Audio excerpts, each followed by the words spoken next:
ಏನ್ ಸೌಮ್ಯಣ್ಣ, ಇನ್ನೇನಿರುತ್ತ ಏನ್ ಸಿದ್ಧ, ಬರಕ್ ನಿನ್ ಹೇಳಿ ಮಗನ್ ಮದ್ವೆ ವಿಚಾರ ಕಳ್ಸಿದ್ರಂತಲ್ಲ? ಮಾತಾಡಕ್ಕೆ ಅಂತಾನೆ ಹೇಳಿ ಕಳಿಸ್ದೆ ಕಣೋ ಸಿದ್ಧ.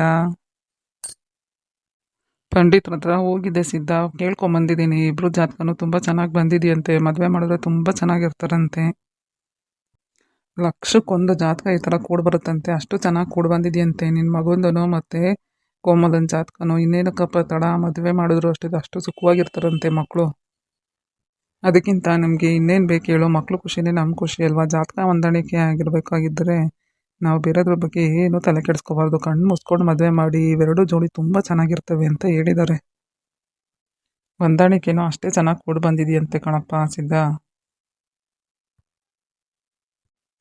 ಹೌದೇನಣ್ಣ? ಹಂಗ? ಹ್ಞೂ ಕಣಪ್ಪ, ಪಂಡಿತ್ರೆ ಭಾರಿ ಆಶ್ಚರ್ಯ ಪಟ್ಬಿಟ್ರು, ಎಂಥ ಜಾತಕ ಇದು ಅಂತ.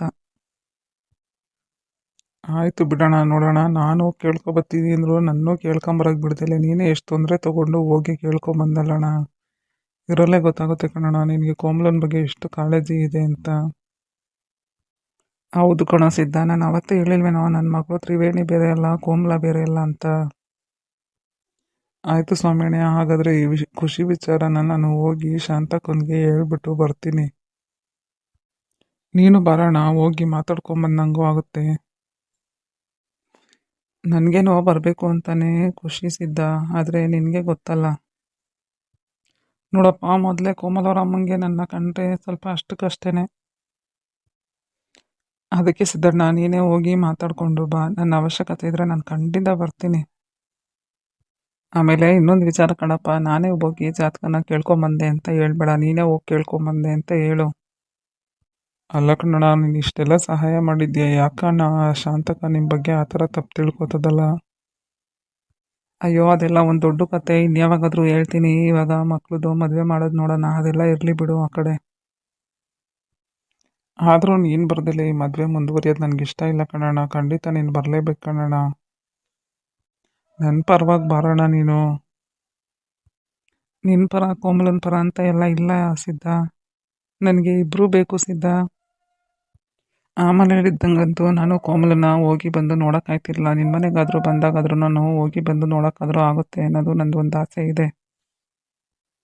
ಆಯ್ತು ಬಿಡೋಣ, ನೊಂದ್ಕೋಬೇಡ, ನಾನೇ ಹೋಗಿ ಎಲ್ಲ ಮಾತಾಡ್ಕೊಂಡು ಬರ್ತೀನಿ. ಏನೋ ಮಕ್ಳಿಗೆ ಒಳ್ಳೇದಾಗಲಿ ಸಿದ್ಧ, ಮಕ್ಕಳು ಚೆನ್ನಾಗಿರಲಿ, ಅದೇ ಕೇಳ್ಕೊಳ್ಳೋದು ನಾನಂತೂ. ಅಂದಾಗೆ ನಿನ್ನ ಮಗನಿಗೆ ಹೇಳಿದ್ದೀನಪ್ಪ ಎಲ್ಲ ವಿಚಾರನೂ? ಇಲ್ಲ ಕನ್ನಡ ಹೇಳಿಲ್ಲ. ಇದೆಲ್ಲ ಜಾತಕ ಹೊಂದಾಣಿಕೆ ಎಲ್ಲ ಆಗಲಿ ಆಮೇಲೆ ಹೇಳೋಣ ಅಂತ ಸುಮ್ಮನಾಗಿದೆ. ಈಗ ಹೋಗಿ ಹೇಳ್ತೀನಿ ಅವನಿಗೂ. ಅವನು ಹೇಳಿ ಕರ್ಕೊಂಡೋಗಿ ಹೆಣ್ಣೋಡೋ ಶಾಸ್ತ್ರ ಮಾಡ್ಕೊಂಬರ್ತೀವಿ.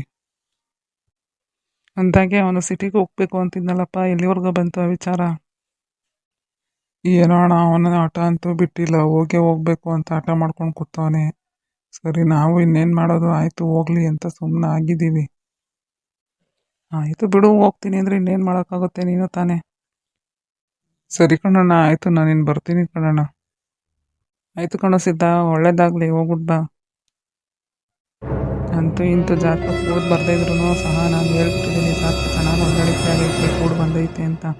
ಅದನ್ನೇ ನಂಬ್ಕೊಂಡು ಈ ಸಿದ್ಧನೂ ಮುಂದುವರಿತಾನೆ. ಹೆಂಗಾರ ಮಾಡಿ ಕೋಮಲನ ಜೀವನ ಇಲ್ಲಿಂದಾನೇ ಹಾಳು ಮಾಡೋಕ್ಕೆ ಶುರು ಮಾಡಿದ್ದೀನಿ ನಾನಂತೂ. ಪಂಡಿತರು ಹೇಳವ್ರೆ, ಈ ಜಾತಕದಲ್ಲಿರೋರ್ನ ಇಬ್ಬರು ಮದುವೆ ಆಗಲೇಬಾರ್ದು, ಚೆನ್ನಾಗೇ ಇರಲ್ಲ, ಜೀವನದಲ್ಲಿ ನೆಮ್ಮದಿನೇ ಇಲ್ಲ ಅಂತ. ನನಗೂ ಅದೇ ಬೇಕಾಗಿರೋದು, ಅವಳು ನೆಮ್ಮದಿ ಹಾಳಾಗಬೇಕಾಗಿರೋದೇ ನನಗೆ ಬೇಕಾಗಿರೋದನು. ಅಂತೂ ಇಂತೂ 1000 ಸುಳ್ಳು ಹೇಳಿ ಒಂದು ಮದುವೆ ಮಾಡು ಅಂತ ಹೇಳೋರೆ. ನಾನು ಒಂದೇ ಒಂದು ಸುಳ್ಳು ಹೇಳಿದ್ದೀನಿ, ಏನಂತ? ಜಾತಕ ಹೊಂದಾಣಿಕೆ ಆಗಿದೆ ಅಂತ ಅಷ್ಟೇ. ಅಷ್ಟೆಲ್ಲ ಮಾಡಿದ್ರು ನನಗೆ ಬೈದು ಕಳ್ಸೋಳಲ್ವಾ ಅವತ್ತು ಅವರಮ್ಮ. ಸರಿಯಾಗಿ ಮಾಡ್ತೀನಿ ಇವಾಗಂತೂ. ಅವಳ ಮಗಳು ಕಣ್ಣೀರಲ್ಲ ಕೈ ತೊಳಿಬೇಕು, ಆ ಥರ ಮಾಡ್ತೀನಿ. ಅದರಿಂದಾಗಿ ಅವಳಿಗೂ ನೆಮ್ಮದಿ ಸಿಗಬಾರ್ದು, ಅವಳ ಮಗಳು ನೆಮ್ಮದಿ ಸಿಗಬಾರ್ದು. ನನ್ನೇ ಅಷ್ಟೆಲ್ಲ ಮಾತಾಡಿ ಕಳ್ಸೋಳಲ್ಲ ಅವಳು.